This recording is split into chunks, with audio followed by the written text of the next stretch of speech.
जय जिनेन्द्र। हम लोग अभी तक क्या कर रहे थे, लेट्स सी। हम लोग अभी उत्तराध्यान सूत्र कर रहे हैं।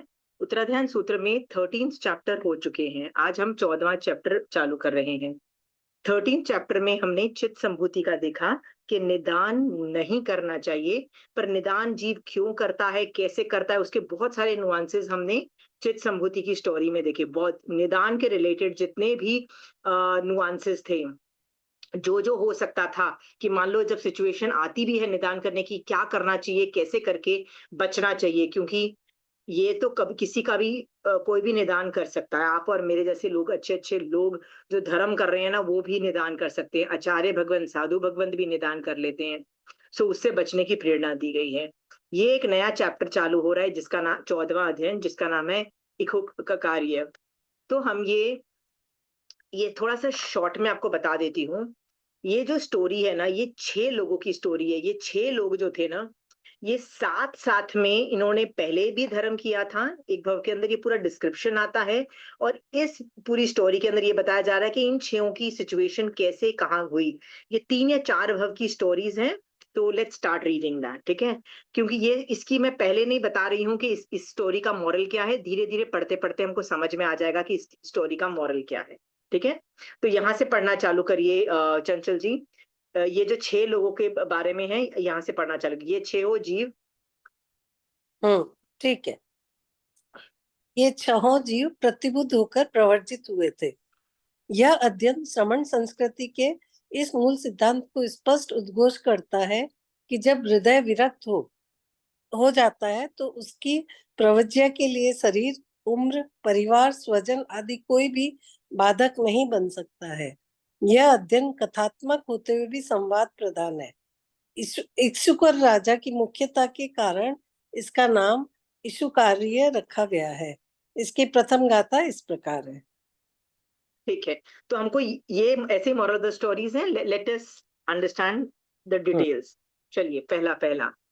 पूर्व भव में देव होकर एक विमान में रहने वाले अर्थात सौधर्म नामक पहले देवलोक के पद्म गुल्म नामक विमान में रहने वाले कितने जीव अर्थात 6 जीव 4 पल्योपम का आयुष्य पूरा होने पर वहां से कुछ आगे पीछे चलकर प्राचीन प्रसिद्ध समृद्धिवंत देवलोक के समान रमणीय इशुकार नामक नगर में उत्पन्न हुए। ओके, 6 जन पहले भव के बाद, मतलब उसके बाद देवलोक में थे, पहले देवलोक में, और वहां से अलग अलग जगह चल के उसी एरिया में एक जगह पे उत्पन्न हुए। तो उनका वर्णन चालू हुआ। पूर्वोक्त एक विमान में रहने वाले देव पूर्व जन्म में किए हुए देवगति योग्य कर्मों के फल को भोग कर शेष रहे हुए शुभ कर्मों के फल को भोगने के लिए उत्तम कुल में उत्पन्न हुए, और फिर भी संसार के भय से निर्वेद को प्राप्त होते हुए काम भोगों को छोड़कर जिनेन्द्र भगवान के मार्ग की शरण को प्राप्त हुए। ओके, इसमें 2-3 चीजें बहुत इंटरेस्टिंग हैं।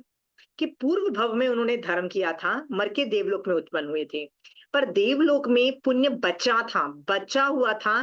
तो यहाँ पे ये भी बोला जा रहा है कि मनुष्य में क्यों उत्पन्न हुए। वो देव से मनुष्य में नहीं उत्पन्न हुए। देव में कहते पुण्य की वजह से, वो पुण्य कुछ बचा हुआ था, इसलिए मनुष्य बने। और उसमें भी वो लोग विरक्त हो गए, और संसार के भय से विरक्त हो गए। और महावीर स्वामी भगवान की शरण, मतलब मोक्ष मार्ग में उनकी शरण लेके आगे बढ़ गए, ठीक है।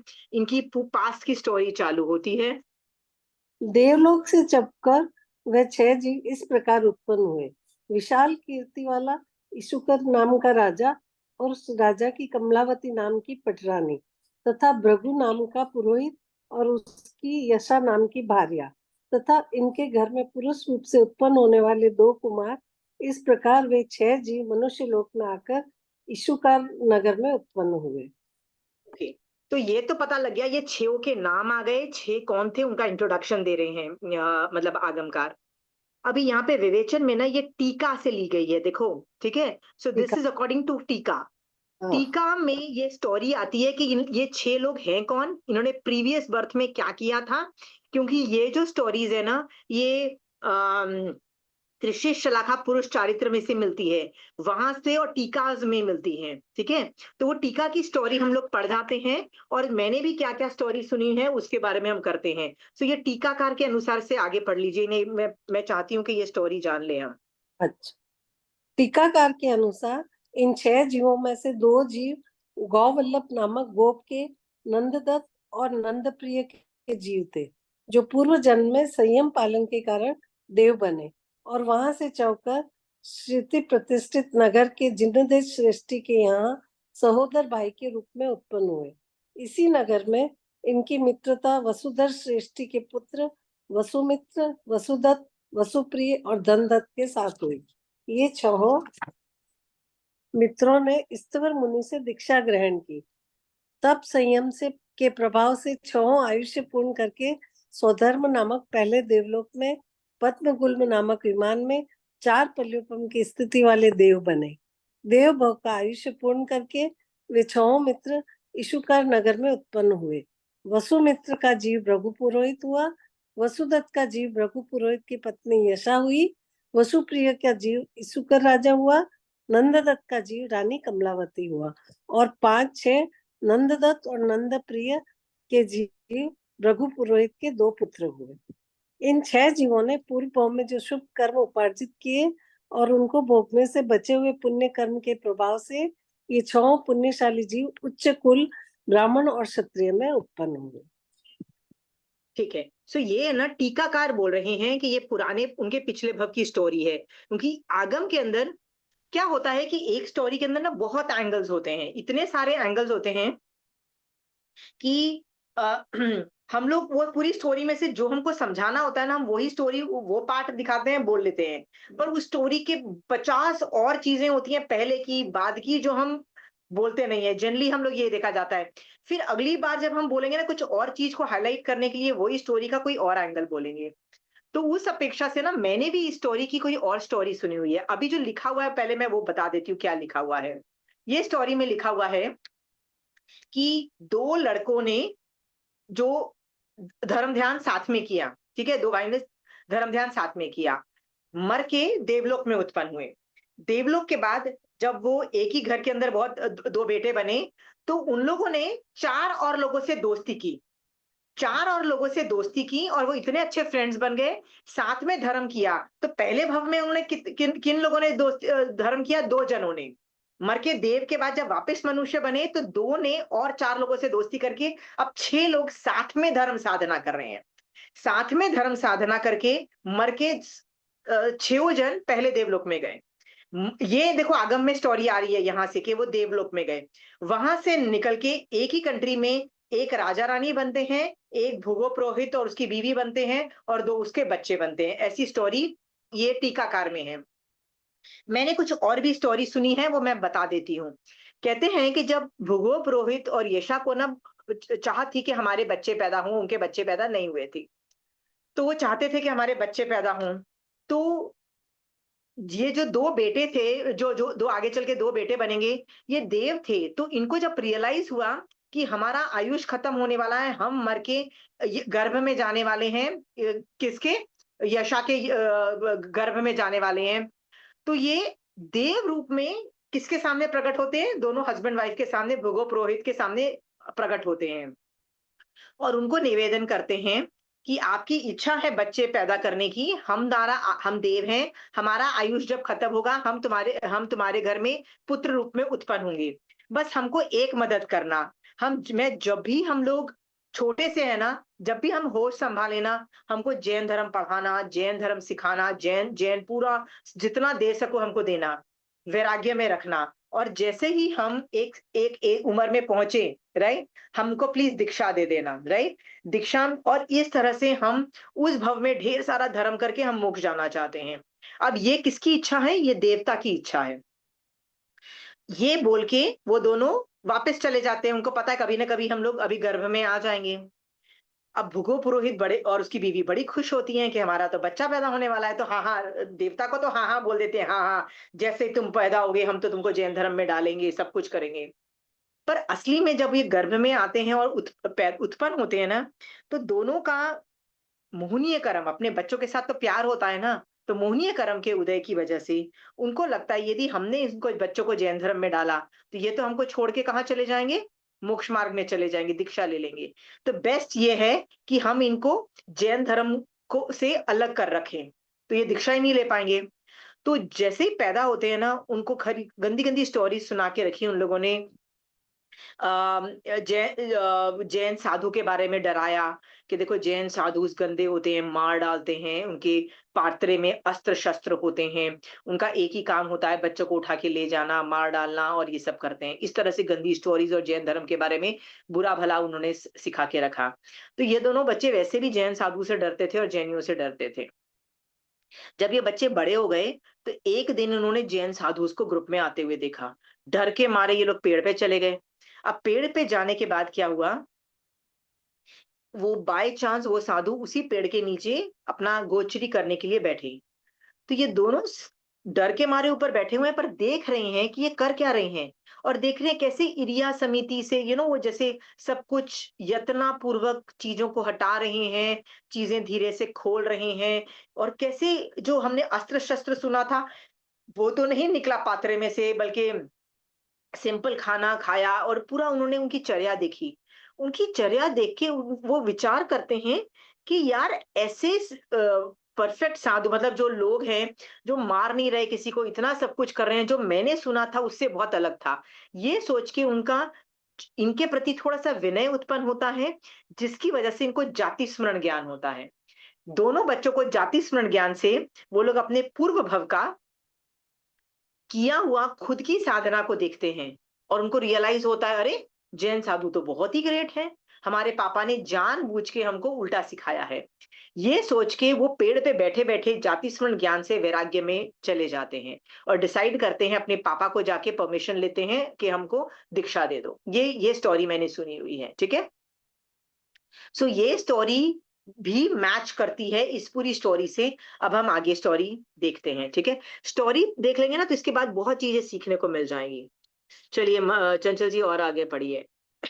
यहाँ से पढ़ू भावार्थ। जन्म जरा और मृत्यु, जन्म हाँ, जरा कैसे व्याप्त हुए संसार से बाहर, अर्थात मोक्ष में चित्त को स्थापित करने वाले वे दोनों कुमार जैन मुनियों को देखकर संसार चक्र से छुटकारा पाने के लिए काम भोगों से विरक्त हो गए। पूरा विरक्त हो चुके हैं, तो विरक्त होने के बाद परमिशन लेने जाएंगे अभी, देखो। हाँ, ब्राह्मण के योग्य कर्म करने वाले उस भृगु पुरोहित ने दोनों प्रिय पुत्रों को जाति स्मरण ज्ञान उत्पन्न हो गया, जिससे वे पूर्व भाव में किए वे शुद्ध नियाणा रहित आचार तप और संयम का स्मरण करने लगे। ठीक। जब उन दोनों कुमारों को जाति स्मरण ज्ञान उत्पन्न हो गया, तब वे मनुष्य संबंधी काम भोगों में और जो देव संबंधी काम भोगों में उनमें आसक्त न होते हुए मोक्ष की अभिलाषा करते हुए तथा तत्व की रुचि वाले दोनों कुमार अपने पिता के पास आकर नम्रता पूर्वक इस प्रकार कहने लगे। ओके, तो यहाँ पे क्या बोल रहा है, तीन चार चीजें बोल रहा है। दोनों कुमार ने पहले जैन साधु को देखा, देखने के बाद उनके प्रति आकर्षित हुए। होता है ना, पहले ये हो क्या रहा है, बिकॉज उनको तो गंदा सुन रखा था, तो उनके प्रति आकर्षित हुए। फिर चिंतन किया, तो चिंतन में विचारधारा निर्मल होने से उनको जाति स्मरण ज्ञान हुआ।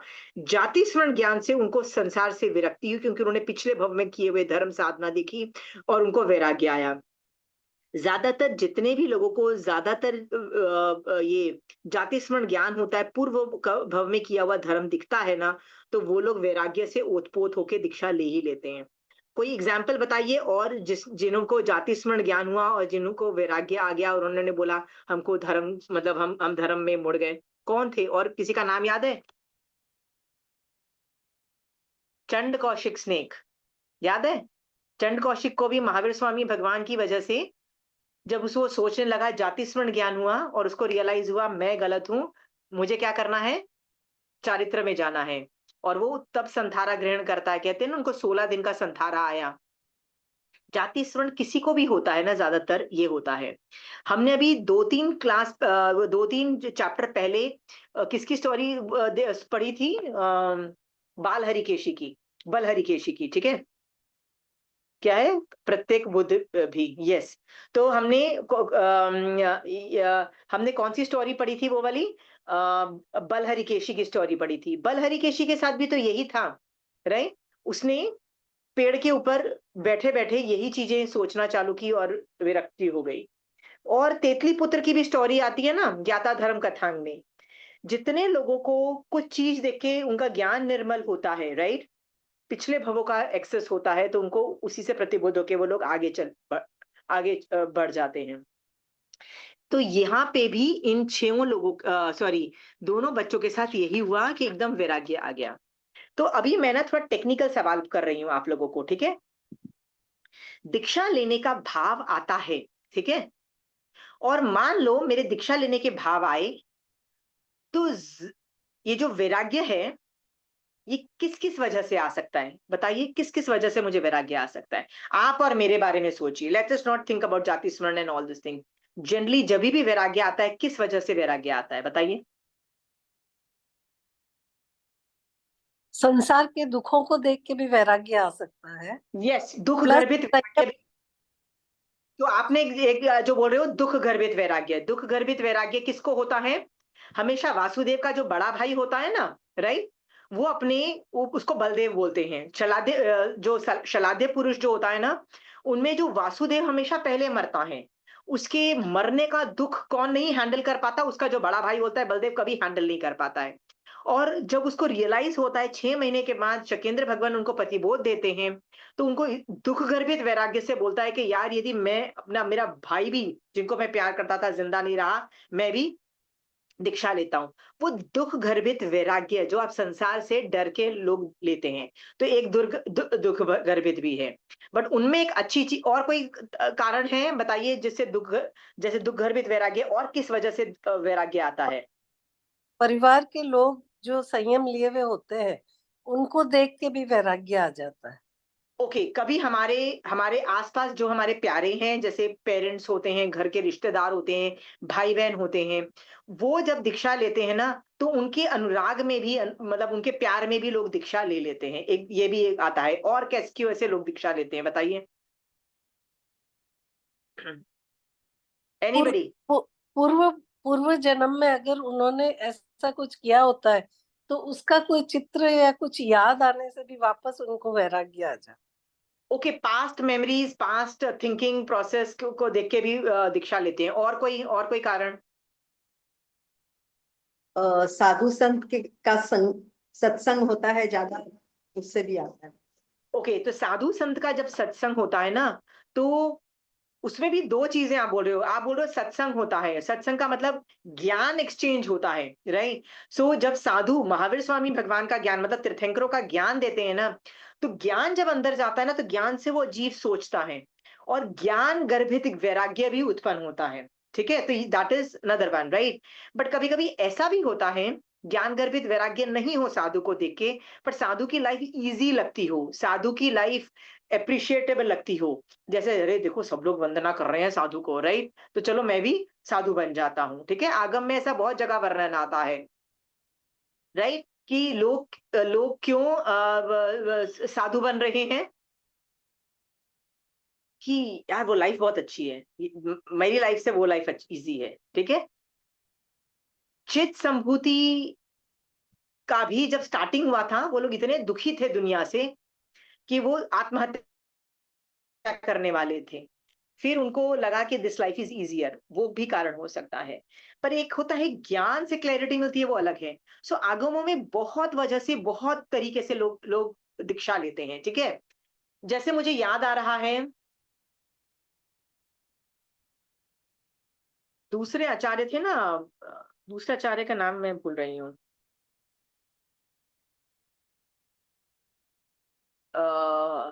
सुधर्मा स्वामी के, एक मिनट, जम्बू स्वामी। है। जम्बू स्वामी का पूर्व भव जो था ना, उसमें वो लोग 2 भाई थे। तो जब जम्बू स्वामी के जीव की शादी हो जाती है ना, तो नागीला से शादी होती है, तो भाई आता है और बोलता है ये क्या बकवास मचा रखी है, शादी में के पचड़े में पड़ के तू कभी मोक्ष मार्ग नहीं करेगा। उसको उठा के अपने गुरु के पास लेता है और बोलता है इसको दीक्षा दिलाओ। तो वो ना नहीं बोल सकता है अपने भाई को। क्यों ना नहीं बोल सकता है? बड़ा भाई है, कैसे उसके सामने मना कर दो, चुप रहता है। उसका दिमाग कहाँ चल रहा है? दिमाग चल रहा है अपनी बीवी के साथ अटैचमेंट में कि यार नागीला के साथ अभी अभी तो शादी हुई थी, मुझे एंजॉय भी करने को नहीं मिला, पर चुप करके दीक्षा ले लेता है। क्यों ले लेता है? भाई की वजह से ले लेता है दीक्षा। पर जब भाई मर जो साधु होता है मर जाता है, हाँ, तब उसको लगता है यार अब मुझे कोई रिस्पॉन्सिबिलिटी नहीं है वहां रहने की, तो वापस आता है नागीला के पास। नागीला उसको वापस स्थिर करती है, क्योंकि तब तक वो श्राविका बन चुकी होती है। वो वापस उसको स्थिर करती है, तब उसके बाद जाके वो वापस दीक्षा लेता है और बहुत अच्छा संयम पालता है। इतनी अच्छी संयम पालता है कि अगले भव के मतलब उसके बाद जाके वो गणधर मतलब गणधर का पहला शिष्य बनता है, मतलब जम्बू स्वामी बनता है, मतलब सेकंड आचार्य भी बनता है और बहुत जबरदस्त साधना करते हैं। सो आपने देखा होगा कि पहली बार जब जम्बू स्वामी पिछले भव में दीक्षा लेते हैं तो क्यों ली? जबरदस्ती, फोर्स्ड में आके, ठीक है। सो साधु बनने के आपने देखा बहुत सारे कारण हैं, बहुत सारे कारण है, ये तो आपको और मुझे समझ में आ रहा है, ठीक है। मेरा सवाल ये है, साधु हम कितनी बार बन चुके हैं? आप और मैं अनंत बार। अनंत बार। क्या क्या प्रमाण है कि आप और मैं हर जीव अनंत बार साधु बन चुका है? क्या प्रमाण है? प्रमाण दिखाओ। कहाँ लिखा हुआ है? कुछ एग्जाम्पल दो, मतलब कहाँ लिखा है कि आप और मैं अनंत बार साधु बन चुके हैं?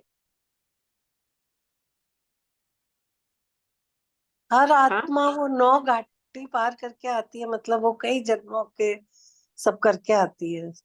नौ घाटी नहीं बोलते, ऐसे नहीं बोलते हैं, ऐसे बोलते हैं मतलब भव भ्रमण का थोकड़ा है ना, राइट? शतक 12वें भगवती सूत्र में भव भ्रमण का थोकड़ा है, भगवती सूत्र शतक 12, उसमें गति आगति का टॉपिक आता है। उसमें बताया हुआ है हर जीव नव गवयक में आप और मैं कितनी बार जा चुके हैं? अनंत बार। कितनी बार मतलब नव गवयक में आप और मैं जा चुके हैं, हर जीव जा चुका है, तो कहते हैं अनंत बार। पर आपको पता है नवगवैयक में कौन जाता है?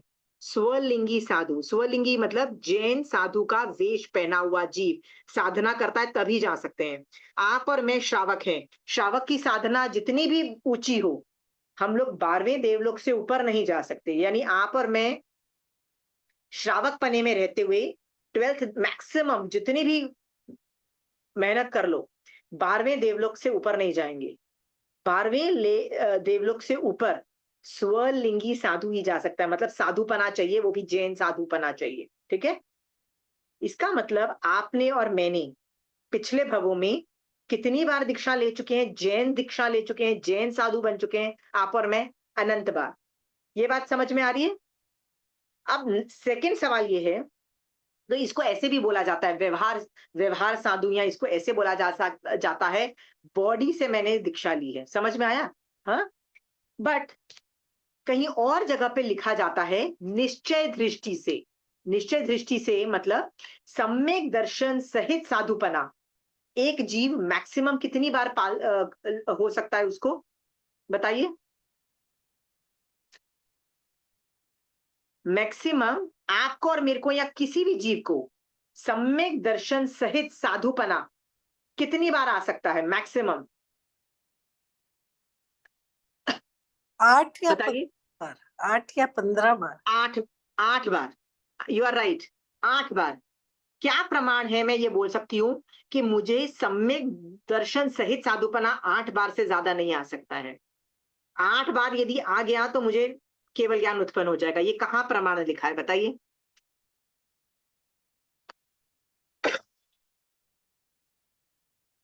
मैं आपको प्रमाण बताती हूँ। आगम में एक आराधक का भव होता है। आराधक के कितने भव हैं? 15 भव बोले मैक्सिमम, ये मिनिमम भी हो सकते हैं, पर मैक्सिमम 15 भव बोले। और इस 15 भव के अंदर 7 देव के हैं और 8 मनुष्य भव बोले गए हैं। मतलब पहले मर के देव, फिर मर के मनुष्य, फिर मर के देव, मनुष्य देव, इस तरह से चलते चलते मैक्सिमम 15 भव।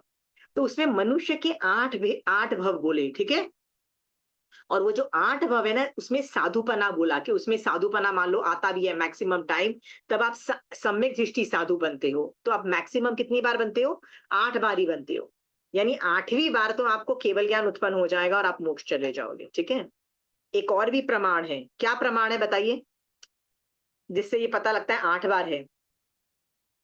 वो क्या प्रमाण है? वो ये है कि मन पर ज्ञान कोई भी जीव को कोई भी जीव को, आपको और मुझे, कोई भी जीव को, सभी भवों में, जितने भी भव आप कर चुके हो, अनंत भव कर चुके हो, अनंतानंत भव कर चुके हो, पर मन पर्यव ज्ञान कितनी बार आ सकता है?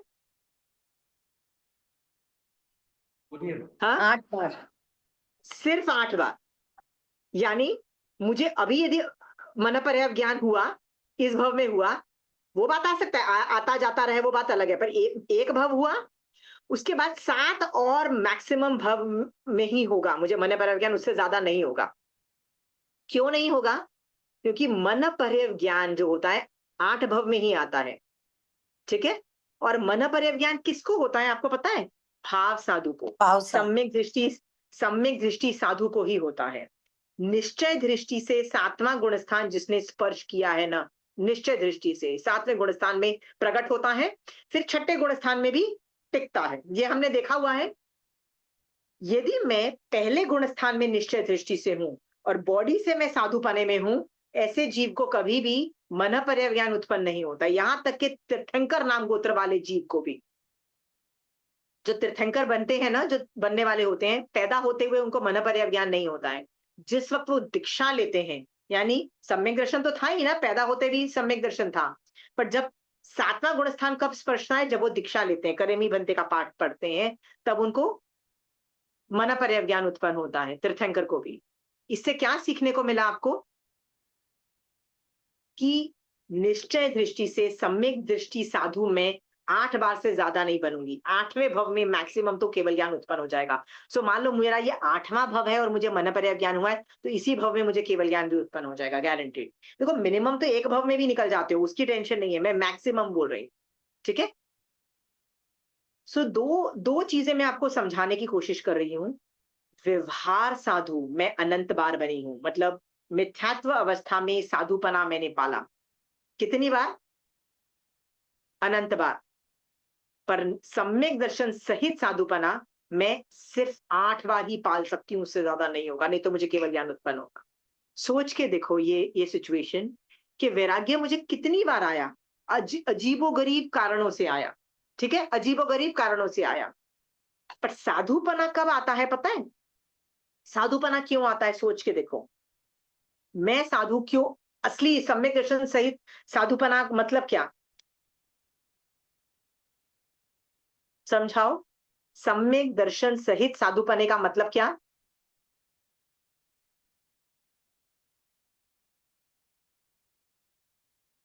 ट्राई करोगे कोई?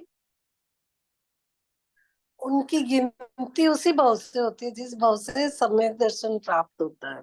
नहीं नहीं नहीं, वो आंसर नहीं है। आपको मोहनीय क्रम में 4 चौकड़ी याद है? अनंतानुबंधी, अप्रत्याख्यान, प्रत्याख्यान और स्वंजनन, 4 चौकड़ी होती है, ठीक है। जब प्रत्याख्यानावर्णी कषाय चौकड़ी का क्षयोपशम होता है, तब जीव सम्यक दृष्टि साधु कहलाता है। 7वां गुण, 6ठा और 7वां गुण स्थान होता है। तो कौन सा वाला कौन सा वाला जो चौकड़ी का क्षयोपशम बोलते हैं? अनंतानुबंधी जब मैंने का क्षयोपशम किया, तब मैं क्या बनी? सम्यक दृष्टि बनी। जब मैंने अप्रत्याख्यान का क्षयोपशम किया तो मैं श्रावक बनी। पर जब मैं प्रत्याख्यानावर्णी कषाय चौकड़ी का मैंने क्षयोपशम किया, तो मैं क्या बनी? निश्चय दृष्टि से क्षयोपशम किया। आगम कहता है चारों कषाय चौकड़ी में से, यस, आप बताओ कौन सी चौकड़ी सबसे डिफिकल्ट है? मतलब उसको हटाना, वो गंदे कर्म को हटाना, राइट।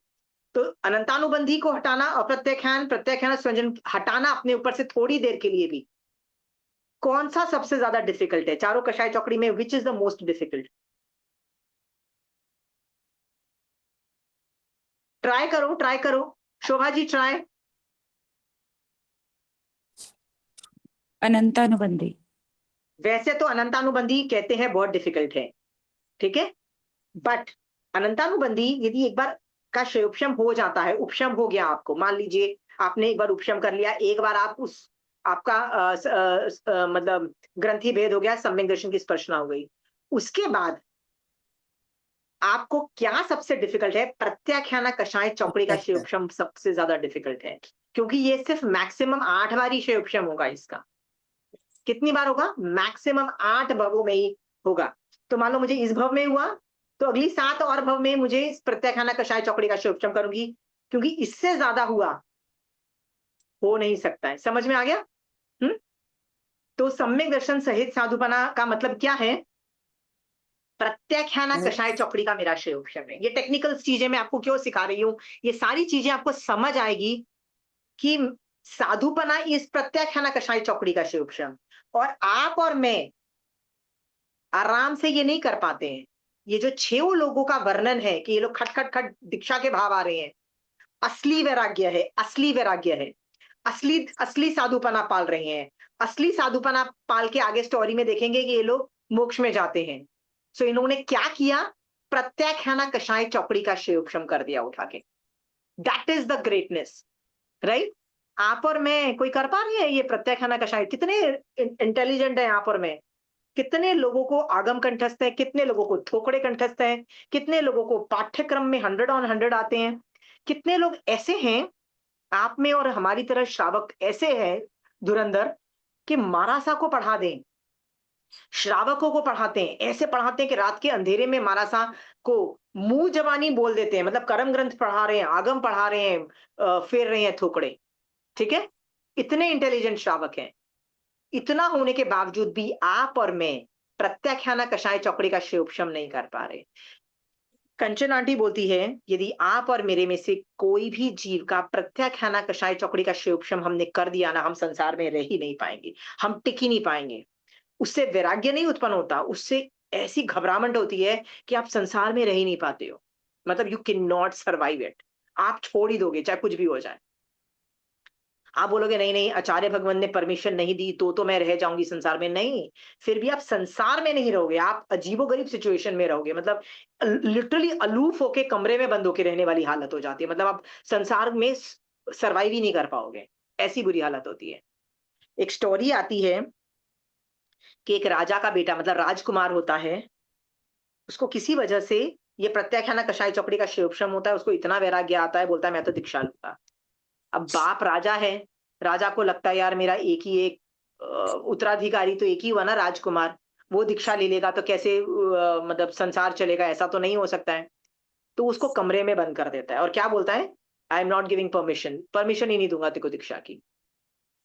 अब वो मैंने बताया ना, वो चौकड़ी ऐसी है कि वो जीव कुछ सर्वाइव ही वो कर ही नहीं पाएगा। वो चाह के भी अग्नि ही नहीं जला पाएगा। उसको उसका इतना ज्यादा मतलब उसको वैराग्य है कि वो कुछ भी संसार की कोई एक्टिविटी ही नहीं कर पाएगा। तो कहते हैं वो एक कमरे में बंद रहता था। उसका जो सेनापति था ना, उसका जो सेनापति का जो बेटा था, वो उसका बड़ा अच्छा दोस्त था। वो क्या करता था, वो उसके लिए खाना लेके आता था, वो व्रत पचखान जो भी करता था ना, वो उसके लिए निर्दोष आहार, निर्दोष चर्या, निर्दोष तरीके से सब चीजें लाके देता था। वो साधु के 5 महाव्रत ले नहीं पाया क्योंकि पापा ने परमिशन नहीं दी, सब कुछ नहीं कर पाया। बट उसने 18 पाप नहीं सेव किए, उसी तरीके से जैसा वो होता है ना, सेनापति के बेटे ने लाके जो दे दिया, खा लिया पी लिया, कैसे भी करके उसने उस लेवल पे साधना की और उस कमरे के अंदर केवल ज्ञान प्राप्त करके वो मोक्ष गया। ऐसी स्टोरी का वर्णन आता है। ठीक है? ये स्टोरी से क्या पता लगता है कि इस कषाय चौकड़ी का शिवक्षम वाला जीव ऐसे घबराएगा, ऐसे घबराएगा कि वो सर्वाइव, वो उसको तुम परमिशन नहीं दोगे दीक्षा की, उसको परमिशन नहीं मिलती है ना, तो वो अजीब अलग रहेगा, अलूफ हो के रहेगा, पर वो सर्वाइव नहीं करेगा। और आप और मैं कैसे करते हैं? दीक्षा के भाव मना कर दिया, अच्छा नहीं करते हैं, ठीक है संसार में रहते हैं। इसका मतलब सम्यक दर्शन नहीं था ये, मतलब उस लेवल पे नहीं, मतलब प्रत्याख्याना कषाय चौकड़ी का शुभशम नहीं था। ठीक है? ये 5-6 टेक्निकल चीजें मैंने आपको क्यों सिखाई है, समझाने के लिए कि इन 6 पूछ लो मेरे को, थोड़ी बहुत फोन करके पूछ, वो बात नहीं ना हुई इतनी जल्दी। तो ये स्टोरी मैंने आप लोगों को क्यों सिखाई है, ये वाली ये 5-6 व्यवहार व्यवहार साधु अनंत बार, भाव साधु सम्यक दर्शन सहित साधुपना मैक्सिमम 8 बार। ठीक है? ये भी समझ में आ गया। और क्या टेक्निकलिटीज कि साधु में सम्यक दर्शन सहित जो बनता हूं, क्यों बनता हूं? प्रत्याख्याना वर्णी कषाय चौकड़ी के शयोपशम से वो साधुपने की बात हो रही है। ठीक है? इसका मतलब जब मैं व्यवहार साधु बना ना, तब सम्यक दर्शन नहीं था, पहला गुण स्थान था जब वो मैं अनंत बार बनी। ठीक है, प्रत्याख्याना कषाय चौकड़ी का उपशम नहीं था। ठीक है, ये सारी चीजें आप समझ जाओगे कि ये जो दो बेटे हैं इनको जाति स्वर्ण से प्रत्याख्याना कषाय चौकड़ी का उपशम हुआ, जिससे दे आर लाइक डन। हम तो कहां जा रहे हैं? दीक्षा, बस हमको और कोई ऑप्शन नहीं है। तो किसके पास जा रहे हैं वो लोग? whom are they going to? अपने पापा के पास जाते हैं। चलिए आगे पढ़िए चंचल जी, इसमें कोई सवाल है किसी को? जो जो मैंने अभी पढ़ाया है ये देखो, स्टोरी पढ़ना आसान है बट इसको टेक्निकलिटी इसका मतलब होता है द्रव्यानुयोग का जो मैटर है ना, उसके साथ मैं ज्वाइन इसलिए कर रही हूँ क्योंकि वो मैटर यहाँ नहीं लिखा हुआ है, यहाँ पे सिर्फ स्टोरी आई है। तो स्टोरी को आपको जस्टिफाई करना है कि हो क्या रहा है अंदर, क्यों ये बंदे चार पड़ गए पीछे कि भैया मेरे को दीक्षा लेनी है। कितने लोग बोलते हैं दीक्षा लेनी है, कोई मना करता है तो अच्छा ठीक है, मना कर रहे हो, हम बैठ जाते हैं, राइट। सो इनमें और उनमें क्या फर्क है, ये डिफरेंशिएट करने के लिए मैंने टेक्निकलिटीज दी है आप। ठीक है, कोई क्वेश्चंस है तो पूछ लीजिए अभी। नहीं, ठीक है, शुभ चंचल जी आगे पढ़िए। यह मनुष्य जीवन अनित्य एवं क्षणभंगुर है। आयुष्य बहुत थोड़ा है और उसमें भी बहुत विघ्न बाधाएं हैं। इसलिए इन सब बातों को देखकर हे पिताजी, हमको गृहस्थावास में आनंद प्राप्त नहीं होता, अतः हम मुनि वृत्ति को ग्रहण करेंगे। इसके लिए आपकी आज्ञा चाहते हैं। इस प्रकार देखो, हाँ, अभी इससे हमको क्या सीखने को मिलता है? वो बोल रहे हैं कि मैं कभी भी मर सकता हूँ। क्षण भंगुर का मतलब होता है आयुष बहुत थोड़ा है, मतलब वैसे भी आप 100 साल से ज्यादा नहीं जीने वाले, कभी भी मर सकते हो। ये भी वो घबरा रहे हैं सोच के, और उसमें भी कितनी विघ्न बाधाएं हैं। मतलब ये संसार से, मतलब इनको घबराहट हो रही है। आपने एक और चीज देखी, जब सम्यक दर्शन होता है ना, 12 भावनाएं और 4 भावनाएं होती ही होती है। तो यहाँ पे देखो, अनित्य अनित्य अनित्य भावना एक है, 12 भावनाएं हम कर चुके हैं। सो जब भी सम्यक दर्शन सहित सम्यक दर्शन होगा ना, तो 12 भावनाएं और जो वो 4 भावनाएं है ना वो होंगी। देखो यहाँ अनित्य भावना हो रही है। दिस ऑल्सो प्रूव्स कि ये जो वैराग्य है ना, ये सम्यक दर्शन सहित वैराग्य है, और ये प्रत्याख्याना कषाय चौकड़ी का क्षयोपशम की वजह से मतलब ये बातचीत हो रही है। मतलब अपने पापा को कन्विंस करने की कोशिश कर रहे हैं कि पापा प्लीज हमको परमिशन दो दीक्षा की। ठीक है, इस प्रकार ये देखो, ये देखो, अनित्य भावना भी दिखा रहा है कि 12 भावनाएं एक्टिवेटेड है। कभी भी सम्यक दर्शन होगा, 12 भावनाओं में से कोई एक भावना तो होगी ही होगी, और जो 4 भावनाएं हैं वो जो पर के लिए भाई जाती है वो भी ऑलवेज प्रेजेंट होंगी। चलिए, दिस इज हाउ इस यू प्रकार रिकॉग्नाइज। इसी तरह से आप रिकॉग्नाइज कर सकते हो कि मेरे अंदर सम्यक दर्शन है कि नहीं है। देखो कि 12 भावनाएं में से कोई भावना एक्टिवेटेड है क्या? मैं सामने वाले के प्रति 4 भावनाएं जो है ना, वो मैत्री, कौन सी भावना है, करुणा, प्रमोद प्रमोद और मैत्री, ये 4 भावनाओं में से है, सारी होनी चाहिए। This is how you recognise कि मेरे में अभी सम्यक दर्शन है कि नहीं है। यदि 12 भावनाएं और 4 भावनाएं नहीं एक्टिवेटेड है ना, मैं ये नहीं बोल रही हूँ 12 भावनाओं में से सारी भावना, 12 भावनाओं में से कोई भी एक भावना एक्टिवेटेड होगी, और जो पर के लिए 4 भावनाएं वो चारों एक्टिवेटेड होगी। ठीक है, हाउ टू रिकॉग्नाइज। यदि अभी आपकी एक्टिवेटेड नहीं है, इसका मतलब निश्चय सम्यक दर्शन नहीं है। ठीक है, नेक्स्ट, ये भी टेक्निकलिटीज से मैं आपको बता रही हूँ, टेक्निकलिटीज बता रही हूँ आपको। चलिए इस आगे। प्रकार की आज्ञा मांगने पर उस समय उनका पिता भृगु पुरोहित उन भाव मुनियों के तप संयम में विघ्न करने वाला यह वचन कहने लगा कि हे पुत्रों, वेद को जानने वाले पंडित पुरुष इस प्रकार कहते हैं कि पुत्र रहित पुरुषों को उत्तम गति की प्राप्ति नहीं होती। इसलिए तो वेदों को पढ़कर, ब्राह्मणों को भोजन कराकर तथा स्त्रियों के साथ भोग भोग कर और पुत्रों को घर का भार सौंपकर फिर तुम वनवासी प्रशस्त मुनि बन जाना। ये विघ्नों ओके, अच्छा देखो, यहाँ पे आप देखो 2-3 चीजें देखना। हे पुत्रों, वेदों का जानने वाले, क्योंकि ये लोग पंडित थे ना, देवर नॉट जेन्स, राइट। जानने वाले पंडित पुरुष इस प्रकार कहते हैं कि पुत्र रहित पुरुष की उत्तम गति की प्राप्ति नहीं होती। ये उत्तम गति का मतलब क्या है इनके इनके दिमाग में? देवलोक। सो ये लोग भी धर्म बोल रहे हैं, पर इनका लक्ष्य क्या है? उत्तम गति, देवलोक सुख का इन लोगों को डिमांड है। जैन धर्म में कौन सा लक्ष्य है? सोच के देखो आपका। क्या आपको उत्तम गति की चाह है? तो आंसर है नहीं। हमको मोक्ष की चाह है, हमको उत्तम गति मतलब देवलोक की चाह नहीं है। तो this is the difference between Hinduism and Jainism. ये भी समझ में आता है। दूसरी बार ये बोलता है, ये मतलब वेदों में है कि पुत्र रहित पुरुष की उत्तम गति की प्राप्ति नहीं होती। ये भी हिंदू मान्यता है, जैन मान्यता नहीं है। कई लोगों की पुत्र हुए ही नहीं। अरिष्टनेमी भगवान जो 22वें तीर्थंकर थे, मल्लीनाथ भगवान, राइट, जो 19th नंबर की फीमेल तीर्थंकर थी, उन लोगों ने तो शादियां भी नहीं की थी। तो उनके तो पुत्र ही नहीं उत्पन्न हुए, बच्चे ही नहीं हुए, क्योंकि शादी नहीं की थी। तो भी उनको मोक्ष तो मिल गया ना। सोच के देखो, ये पूरा आर्ग्यूमेंट कि पूरा जो हिंदू आर्ग्यूमेंट है, ये हम लोग उस चीज को सब्सक्राइब नहीं करते, मतलब we are not with them. ठीक है, ये डिफरेंस बता रहे हैं हिंदुइज्म और जैनिज्म में। आप लोगों को कुछ सवाल है ना, तो यू कैन आस्क, अभी भी सवाल पूछ सकते हो कि ये क्यों बोला जा रहा है। ठीक है, ये चैप्टर हिंदुइज्म और जैनिज्म के अंदर लक्ष्य भी बता रहा है, सम्यक दर्शन जब है तो क्या आर्ग्यूमेंट्स कैसे होते हैं ये भी बताए जा रहे हैं। ठीक है, सवाल है तो पूछ सकते हो आप आराम से अभी बीच में। चलिए नेक्स्ट पढ़िए। पिता का पुत्रों को प्रलोभन। नहीं आत्मगुण नहीं नहीं अच्छा हाँ, ये वाला ठीक है, ठीक है, ये बिल्कुल ठीक बोल रहे हो। आत्मगुण रूपी ईंधन।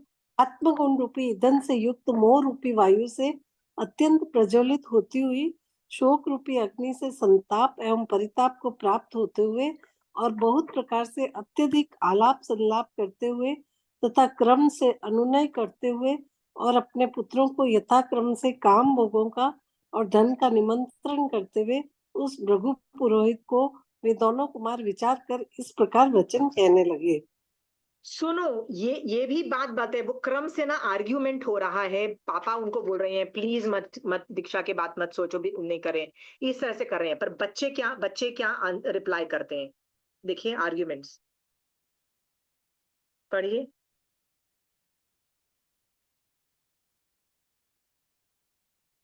चंचल जी पढ़िए आप। हाँ जी। वेदों को पढ़ लेने मात्र से वे शरण रूप नहीं होते। ऐसे ब्राह्मणों को जो दया में धर्म की निंदा करते हैं और हिंसा में धर्म की प्रशंसा करते हैं तथा यज्ञ आदि में पशुवध का विधान बताकर हिंसा की प्रेरणा करते हैं, उनको भोजन कराने से अंधकार में ले जाते हैं और उत्पन्न हुए पुत्र भी शरण रूप नहीं होते हैं। अर्थात अपने कर्मों के वशीभूत होकर नरकादि दुर्गतियों में जाते हुए जीव की रक्षा करने में वे समर्थ नहीं है। तो फिर पिताजी, आपके इस कथन को कौन बुद्धिमान पुरुष स्वीकार कर सकता है? अर्थात कोई भी स्वीकार नहीं कर सकता। ये उनका ओके, आर्ग्यूमेंट। ये आर्ग्यूमेंट हो रहा है। ये बता रहे हैं कि आपका जो आर्ग्यूमेंट है ना, हम उसका खंडन करते हैं। ये याद रखिए, जब जैन लोगों का सोचने का तरीका और हिंदुइज्म में सोचने का तरीका में काफी चीजों के अंदर बहुत डिफरेंस है, इतना ज्यादा डिफरेंस है, वो ये चीजें हाईलाइट हो रही है, राइट। और ये आर्ग्यूमेंट्स हो रहे हैं, और धीरे धीरे पिता भी देखो सुन रहा है आर्ग्यूमेंट्स को। ऐसा नहीं है कि नहीं सुन रहा है, उसको भी समझ में तो आ ही रहा है। आगे पढ़ते जाइए। काम भोग क्षण मात्र सुख देने वाले हैं, किंतु लंबे समय तक दुख देने वाले हैं।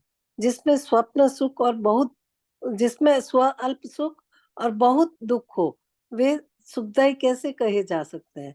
ये काम भोग संसार को बढ़ाने वाले हैं और मोक्ष की शत्रु के समान है। ये काम भोग अनर्थों की खान है। तो अभी ये काम भोग काम भोग देखो, ये लोग है ना, हिंदू लोगों में काम भोगों को इंपॉर्टेंस दे जा रहे हैं। जैन धर्म बोल रहा है काम भोगों को भैया छोड़ दो, और वेरियस उसके आर्ग्यूमेंट कर रहा है कि भैया एंड में जो जो दुख वाला है, वो काम भोग सुख हो कैसे सकता है, उसमें सुख है ही नहीं। ये सारे आर्ग्यूमेंट्स चल रहे हैं हिंदुइज्म और जैनिज्म के। आगे बोलते जाइए। काम भोगों से निवृत्ति न करने वाला, अर्थात विषय सुखों में गद्द बना हुआ पुरुष अपनी अभिलाषाओं को पूर्ण करने के लिए दिन और रात परिताप करता है। अर्थात आर्ध्यान रौद्र ध्यान करता हुआ संसार में परिभ्रमण करता है। अन्य स्वजन संबंधियों के लिए दूषित प्रवृत्ति करके धन की गवेषणा करता हुआ वह अंत में जरा और मृत्यु को प्राप्त हो जाता है। बताइए, हालत बता रहे हैं कि तुम लोग को लगता है काम भोग अच्छा है, ये लो। ये आर्ग्यूमेंट बोल रहे हैं, ठीक है। नेक्स्ट। यह पदार्थ मेरे पास है और यह पदार्थ नहीं है, तथा यह कार्य तो मैंने कर लिया है और यह कार्य अभी करना शेष है। इस प्रकार प्रलाप करते हुए अर्थात विषय भोगों की सामग्री जुटाने में व्याकुल बने हुए उस पुरुष के प्राणों को रात दिन रूपी चोर हर कर परलोक में पहुंचा देते हैं। तो फिर धर्म के विषय में प्रमाद कैसे किया जा सकता है? अर्थात बुद्धिमान पुरुष को धर्म के विषय में क्षण मात्र भी प्रमाद नहीं करना चाहिए। ओके, ये चीज आपसे मैं पूछती हूँ कि क्या रात दिन रूपी चोर जो है, ये सिर्फ ये जो दो बच्चे हैं उनका आयुष हरण करके लेके जा रहा है, कि आपका और मेरा नहीं कर रहा है? आपका और मेरा भी कर रहा है ना। तो फिर हमको भी तो प्रमाद नहीं करना चाहिए। यस, हम श्रावक हैं।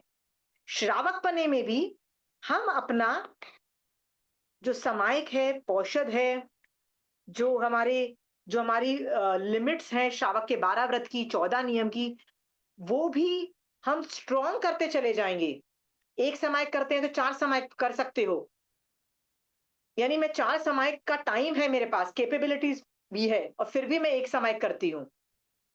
तो ये प्रमाद नहीं है तो क्या है? सो यहाँ पे प्रमाद साधु की अपेक्षा समझ में आ रहा है कि वो आर्ग्यूमेंट है कि भैया प्रमाद क्यों कर रहे हो, ठीक है, क्योंकि रात दिन रूपी चोर हमारा आयुष खत्म चोरी करके लेके जा रहा है। तो आपका और मेरे साथ भी यही लागू होता है, प्लीज डोंट वेस्ट टाइम, ऐसा बोला जा रहा है, ठीक है। चलिए नेक्स्ट।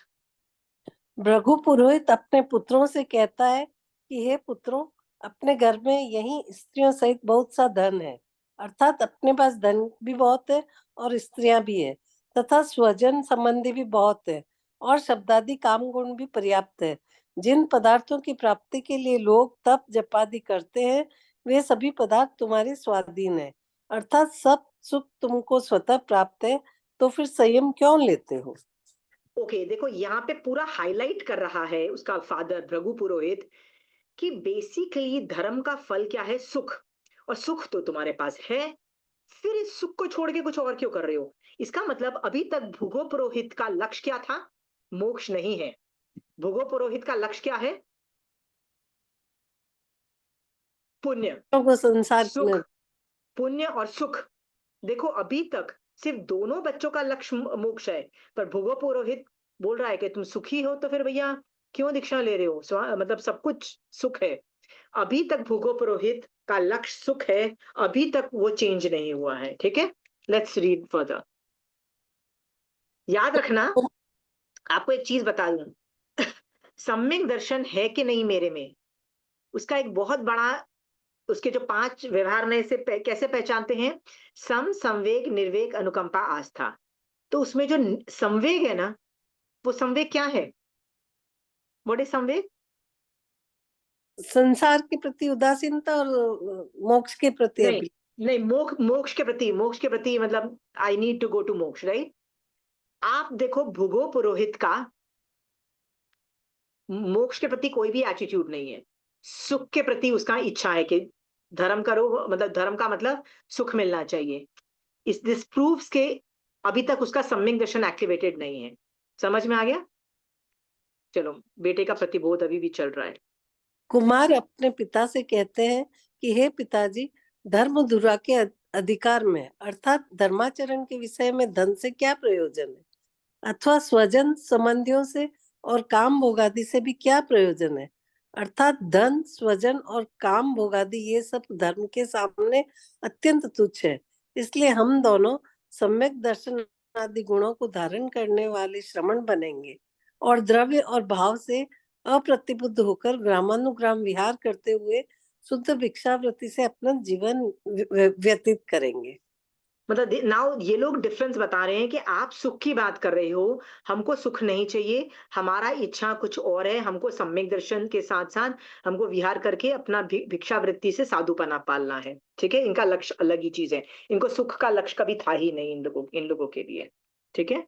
हाँ। आगे पढ़िए। भृगु पुरोहित कहता है कि हे पुत्रों, जिस प्रकार अरणि काष्ठ से अग्नि, दूध से घी और तिलों से तेल प्रत्यक्ष रूप से दिखाई न देने पर भी ये सब वस्तुएं संयोग मिलने से स्वतः उत्पन्न हो जाती है, इसी प्रकार इस शरीर में जीव स्वतः उत्पन्न हो जाता है और शरीर का नाश होने के साथ ही नष्ट हो जाता है, किंतु बाद में नहीं रहता है। इसी प्रकार जब आत्मा नाम की कोई चीज ही नहीं है, तो फिर संयम लेकर क्यों व्यर्थ कष्ट उठाते हो? ओके, ये भी मजेदार है। ये भी एक हिंदू धारणा है। हिंदू धारणा में ना बहुत सारे धारणा है। हिंदुइज्म ना एक धर्म नहीं है, याद रखिएगा। हिंदुइज्म में बहुत सारे द्वैत, अद्वैत, सांख्य, मीमांसा, चार्वाक, ऐसे बहुत सारे सोचने के हैं। कितने हैं? 300 कितने तो हैं, वो तो रिकॉर्डेड है, उससे भी ज्यादा छोटे मोटे और भी हैं। कॉम्बिनेशन, परम्यूटेशन, कॉम्बिनेशन से बहुत सारे हम देख चुके हैं। तो ये उन किस चीज को सब्सक्राइब कर रहे हैं? ये उस चीज को सब्सक्राइब कर रहे हैं